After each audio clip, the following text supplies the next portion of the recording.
आर्य समाज के द्वारा प्रकाशित है और इसमें ये वो विचार लिख रखे हैं जो दानंद जी ने अपने कर कमलों से लिखकर पत्र भेजे छपवाने के लिए। वैदिक पुस्तकालय दानंद आश्रम केसरगंज अजमेर से छपी हुई है। ये इसके प्रकाशक हैं। आत्मकथा दानंद सरस्वती।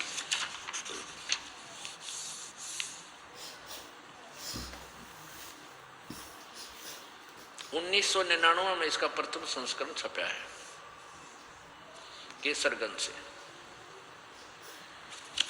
अब देखना प्रश्न नंबर 22 पे देखो।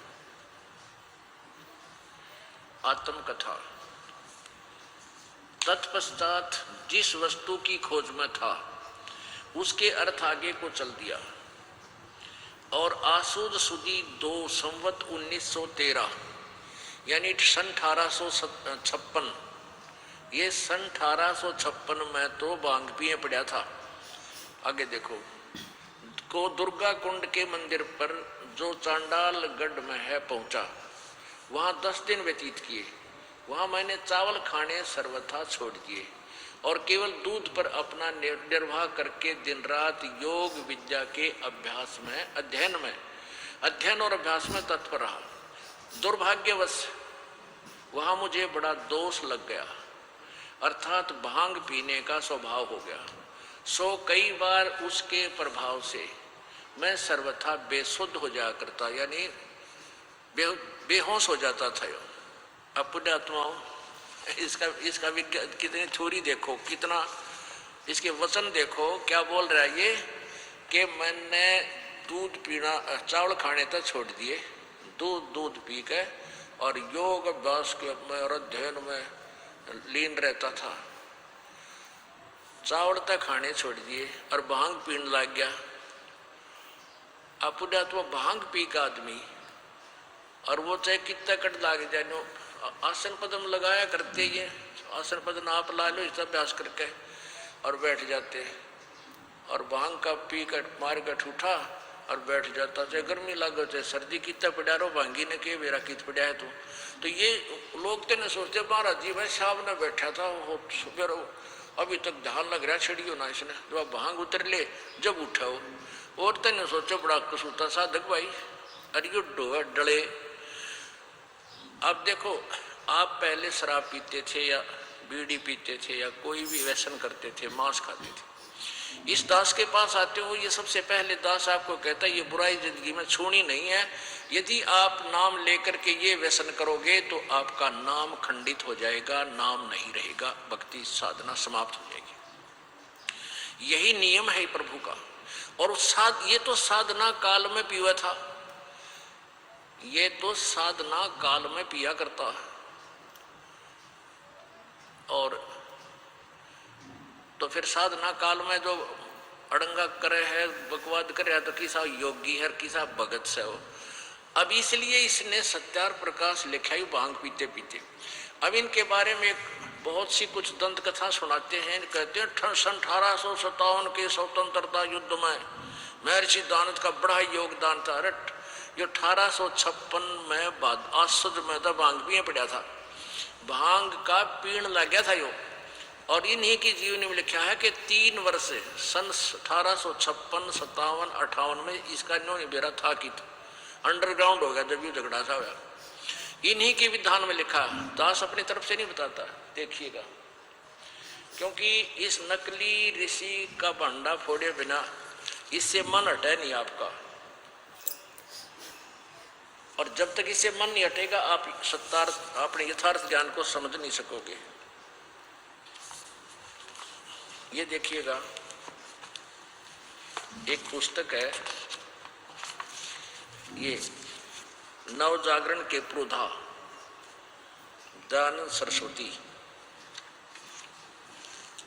लेखक हैं डॉक्टर भवानी लाल भारतीय, MA PhD, प्रोफेसर तथा अध्यक्ष दानंद चेयर ऑफ वैदिक स्टडीज, पंजाब विश्वविद्यालय चंडीगढ़।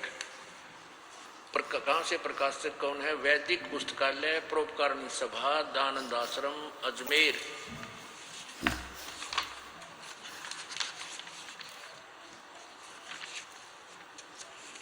मुद्रक है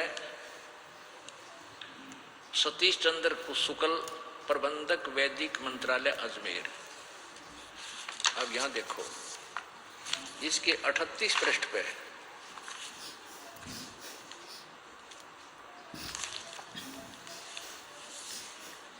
गंगा नर्मदा के तट पर, गंगा और नर्मदा के तट पर नवजागरण के पुरोधा दानंद सरस्वती, 38 पृष्ठ। सन 1856 के मई मास में वह नाना के घर कानपुर गया। ये 1856, 1913 का हो, और आगे 5 मास तक कानपुर इलाहाबाद के बीच ही चक्कर काटता रहा। फिर बनारस, मिर्जापुर, चुनार होकर मार्च 1857 में जब क्रांति की तैयारी लगभग पूरी हो चुकी थी और नाना साहेब के सैकड़ों संदेशवाहक साधुओं, फकीरों आदि के रूप में पूर्व, पश्चिम, उत्तर, दक्षिण देश के हर कोने में क्रांति के संदेश लेकर रवाना हुए, स्वयं नाना साहेब और आजिमुल्ला भी क्रांति प्रारंभ करने की तारीख निश्चित करके उनकी सारी तैयारी अपनी आंखों से देख लेने को तीर्थ यात्रा करने के लिए निकले। तब दानंद की बनारस से मिर्जापुर, चुनार होकर नर्मदा स्रोतों के लिए दक्षिण की ओर निकल पड़ा। अपने प्रारंभिक जीवन का परिचय देने के लिए दानंद की स्वलिखित जीवनी में यहाँ आकर एकाएक अंत हो जाता है। आगे 3 साल तक क्रांति युद्ध के दिनों में वह कहाँ रहा, क्या करता रहा, इसकी कोई विगत उसने कभी नहीं दी। यह कहना तो कठिन है कि क्रांति युद्ध का उस एक संगठन के प्रति उसका क्या रुख, क्या रहा होगा, उसने भी उसमें कोई भाग लिया या नहीं, तो भी उनकी जीवन घटनाओं की तिथियों का जो संक्षिप्त सा वर्णन ऊपर दिया गया, उससे यह बात तो स्पष्ट हो ही गई है सकती है कि क्रांति की तैयारियों आदि से उसे निकट परिचित करने का अवसर अवश्य मिला। यह बात मान लेना आसान नहीं है कि दानंद के सदृश भावना प्रवण और चेतनावान हृदय और मस्तिष्क का युवक उसके प्रभाव से अछूता बचा रहा हो और उस युद्ध की विफलता की उस पर कोई प्रतिक्रिया न हुई। अतः उसकी उन 3 वर्षों के बारे में यह चुप्पी भी कम अर्थ भरी प्रतीत नहीं होती। अब यहाँ लेखक लिपापोती तो कर रहा है कि देख, इतनी बड़ी क्रांति थी, रहस्य था, ये तो हो ही नहीं सकता कि दानंद न पता ना हो, पर यह भी कम अर्थ नहीं रखती को 3 साल रहा कित 57, 58, 59 तक ये छुप गया, यो अंडा धक्के खांदा उड़ा भांग पिए पड़ा और यो बना रखा स्वतंत्रता सेनानी और तरह गजब भैया। अब आप